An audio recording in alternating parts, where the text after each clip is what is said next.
All right, hello everyone. In our Anglais Monde contemporary course, we're always being pushed to look a little deeper, right? To see what's going on behind the scenes. Well, today, that's exactly what we're going to do.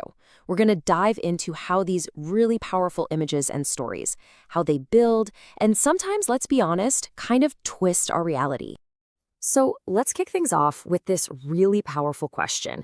It's from a legal scholar named Mehrsa Baradaran, and it gets right to the heart of what we're talking about today. It kind of forces us to stop and think, are the stories we tell ourselves, about success and opportunity, do they actually line up with what real people are going through every day? That's the big tension we're going to unpack. Okay, so just to situate ourselves within the course framework, this is super important for the back. We're in Theme 2, Représenter. And more specifically, we're digging into Axis 3, which is all about Représenter le monde, images et imaginaires. Now, the whole point here isn't just to, look at pictures. The real goal is to build up those critical tools you need to take them apart and understand them. And that, of course, is a huge skill for your exam. So that brings us to our big guiding question for today. How do these cultural representations we see everywhere, how do they actually build our understanding of social reality? And also, how do they challenge it? We're going to look at how these big social stories get made, and then, and this is the fun part, we're going to use evidence from our documents to see how we can pick them apart. All right, so here's the game plan. It's pretty simple.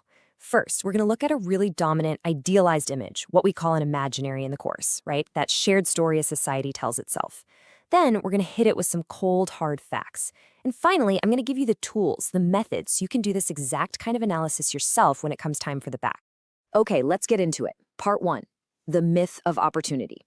We're going to start with a story that is just foundational, especially in places like the United States. And that's the myth of individual opportunity. I mean, you know this one, right? The idea that society is this perfect level playing field, that anyone, and I mean anyone, can make it if they just work hard enough. It's a super powerful story, it's really appealing, but what if it's not true? What if the game is kind of rigged from the very beginning?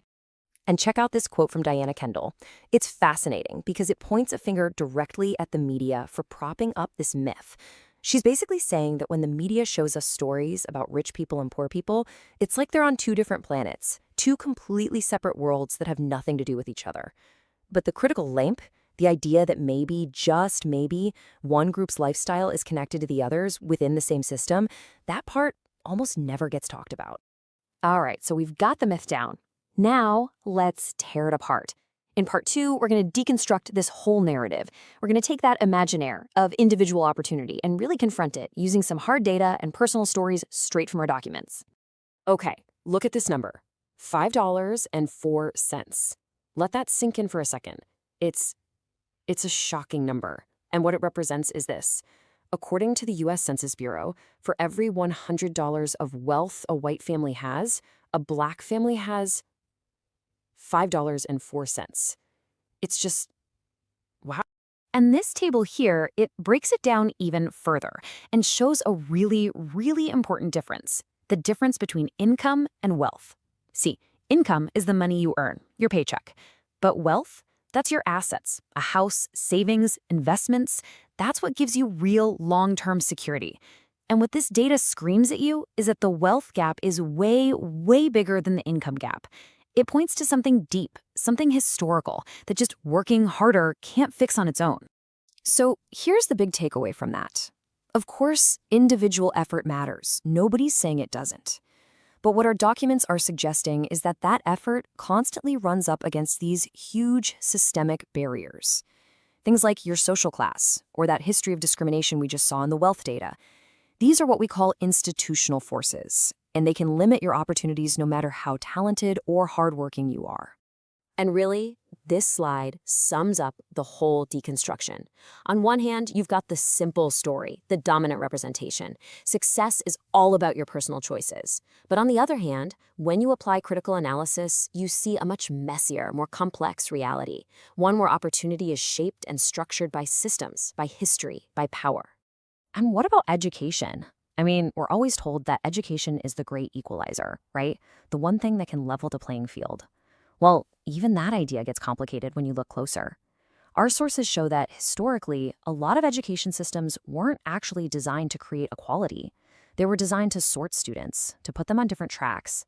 And in doing that, they actually end up reinforcing the exact class structures they're supposed to help people escape. And then there's this quote. This one really hits home. It's from Barbara Ehrenreich, who went undercover to investigate low-wage work. It just puts a human face on all this data. It shows you the reality, the crash course and exhaustion management, as she puts it. It shows what working hard actually feels like in a system where all that effort doesn't lead to getting ahead. It just leads to being completely and utterly wiped out. Okay, so we've deconstructed the myth. We've looked at the evidence. The big question now is, how do you actually use this critical approach in your exams? That's what this last part is all about. We're going to turn all these ideas into strong, structured arguments that will really work for you in your assessments. This right here, this is your magic formula for pretty much any AMC analysis. It's a simple 3-step method: idea, example, explanation.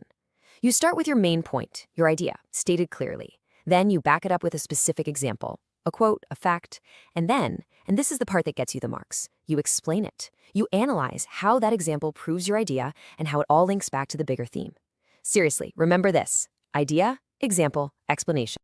And, of course, to make those arguments really shine, you need the right words.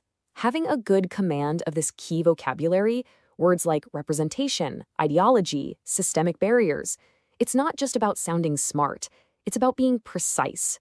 It lets you express these complex ideas with the kind of clarity and sophistication that the examiners are really looking for. So, if there's one big thing to take away from all of this, it's this: representations are never neutral. Ever. Every image, every story carries an ideology with it. It's pushing a particular way of looking at the world. And your job as a critical thinker isn't just to accept it. It's to look past the surface, to question the message, and to really dig into the reality that it might be covering up. And so I'll leave you with this final thought to chew on. This whole process, learning to analyze representations, it isn't just some academic exercise you do to pass the back. It's a core skill for being an active, engaged citizen in the world today. I mean, we're just flooded with images all day, every day. So the question becomes, what's our role? What's our responsibility in all of this? Thanks for your attention.